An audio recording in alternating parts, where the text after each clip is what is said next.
So it's Sunday, November 17th, 2024. And I wanted to make this videos to update you on some of the renovation stuff that I've been doing. Also, just to let you know, I got a cold like about 2 days ago, and then I've just been suffering through it. It's been feeling crappy, especially when I'm trying to do all the work. It's I just cough and I'm like, I have to take a breather for a second. It's just like, this horrible sickness feeling. But anyway, yeah, so I drilled all the holes needed for the lights. So you can see here, I did it here as well. And I just put it in there, but of course I haven't done the electrical work. But I discovered that basically when this house was built, they put in these switches, not for the lights, because whoever wanted it said that they didn't want any ceiling lights. But because they didn't have ceiling lights, the requirement was that, and then there's a hole there, was that it was going to be used to control an outlet. So the outlet would be theoretically used to turn on a light like this one. But I don't even put it to an outlet that's controlled by the switch. So it's pretty much obsolete. So all I have to do is, and it's the same thing in this room as well. So I could just make it so that it doesn't get operated by the switch, and then connect it to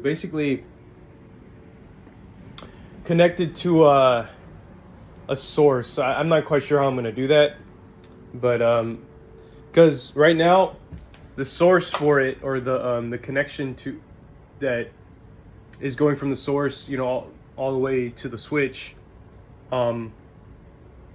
There's got to be some splicing involved where you could essentially just take it apart and then disengage the switch. So I'm pretty sure that cord is independent of what's going on. So I'm gonna have to figure out how far it goes, because I don't know. It's probably gonna go to the outlet. So I'm gonna probably have to take the outlet apart, because there's an outlet here, or wherever it's controlled, wherever I identify it being controlled at, and then just undo the spliced wire. So that shouldn't be that bad, but of course I'm gonna have to drill some temporary holes in the wall so I can make that happen, or probably a little bit. But yeah. So I also did the same thing over here. I haven't done any electrical, but I'm gonna put it. I'm still have to drill the wall for the 4 feet from the finished floor for the switch that will control this recessed light that goes in there and here. I drilled the hole for that, so it looks, so far I think it looks pretty good, and I positioned it properly, I think. What I'm gonna do is I'm actually gonna have a dimmer one here. I'm gonna have a regular one here, not a dim one, and then dimmer in here, and they're all gonna be controlled by the same switch. All the lights, except for the ones in the closet. So there's gonna be a dimmer here, but no dimmer there. So it's gonna be cool. But anyway, I kind of taken a break on the bathroom, even though there's still a little bit things to get done. But to do the lights, because those are like a big deal. And one of my friends somebody is interested in, I already know, in being a roommate with me. So he would be fine if I worked on the bathroom, I think. I don't know, I gotta figure that out. But just getting the big ticket items out of the way, I think, is the biggest deal. And then, because right now, like, the bathroom is just a bunch of small things, it's like this, and whatever, So anyway, you can still take a shower and stuff like that. But yeah, so I took care of that, and then I started doing the work on this.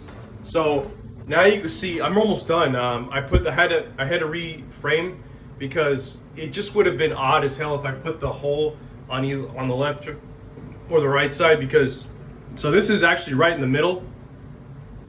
So if a future tenant or a future owner wants to come by and say, hey, I want to switch that light out for a chandelier, they could do that. Whereas if it was to the left or the right, they couldn't really do that, because the chandelier would be too awkward, and maybe not even, it would be too big possibly. The other thing too is that it's gonna illuminate the light in a proper way, the fact that it's centered. And I took it more seriously because it's in the hall, it's in the stairway. So, and it's interesting, I actually did wire this. Like I took the wire It was more complicated than it seems, but when I put the wire up here, you can see that I didn't even drill through the wood. I just put it right flush with the not flush, but within the drywall.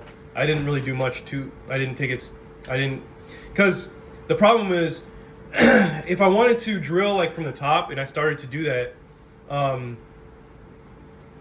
trying to remember what the issue was, but essentially I figured out like, well, that would have been overkill, so I just decided to do it from the side, and I think that was a good solution. And so it goes all the way up to there, so I could basically just, you know, wire it. But then I had another issue because I tried to so let me show you. So I tried to splice the as you can see here, that new wire that would go from the top to these existing wires. The problem is 2 out of the 4 wires, and that includes the ground, are traveling wire, hot wires.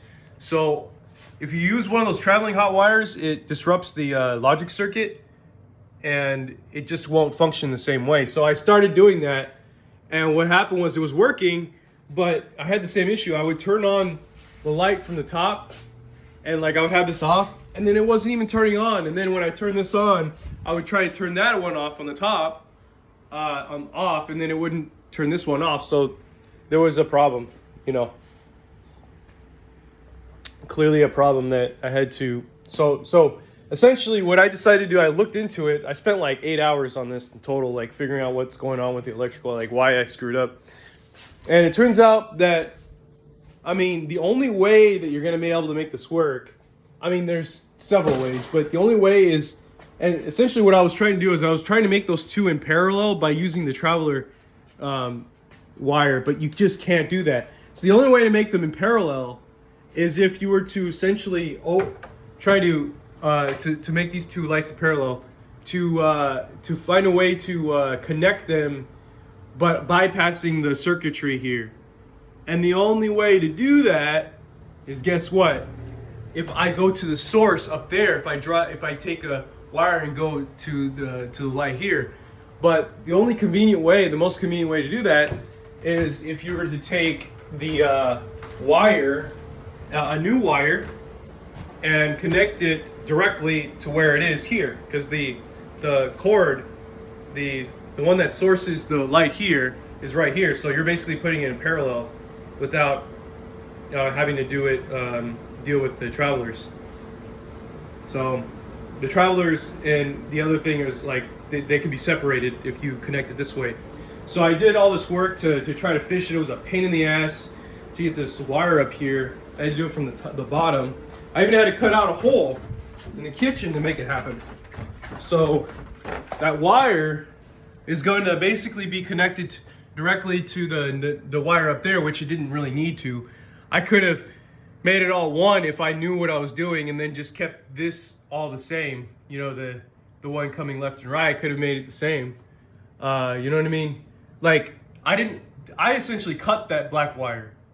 The one on the left and the right, I cut it. I could have just left it alone. I was kind of, you know what I mean?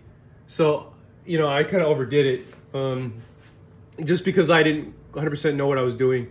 So I'm gonna have to like re-splice these. So there's a connector called like Wago by Wago where you can actually reconnect it, and they're like really small. I'm gonna have to get that at Home Depot, but it's all good. Anyway, the next thing I did, and so let me show you the hole that I had to drill, because I had to fish it out. It was like, it had to go all the way through, and then I had to drill this hole just because it got stuck, and that's why it wasn't fishing properly. So I just had to like manually try to get it out. But anyway, the next thing I did was I drilled holes in the living room area for new lights. And this is gonna be sweet. This is gonna be fucking amazing. I'm gonna have the lights. So they're gonna basically they're staggered a little bit.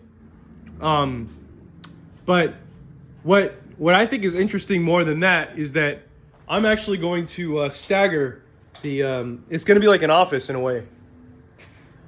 I'm gonna stagger the functionality. So, hold on. Anyway, So I'm gonna stagger the functionality.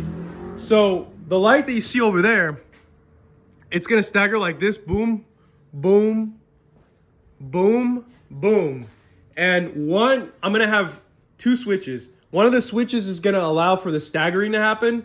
The other switch is also gonna allow for the opposite staggering to happen.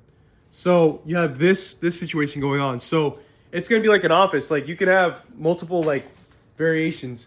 And then if you want to, you could dim them too. So they're gonna basically be separated by staggering. The reason why I don't want to do it on one side and the other side is that you know, it's a general use. This area is a general use, so it's kind of hard to figure out. Oh well, do they really want one row to be off and then one row to be on, and then the other one, or the other way around?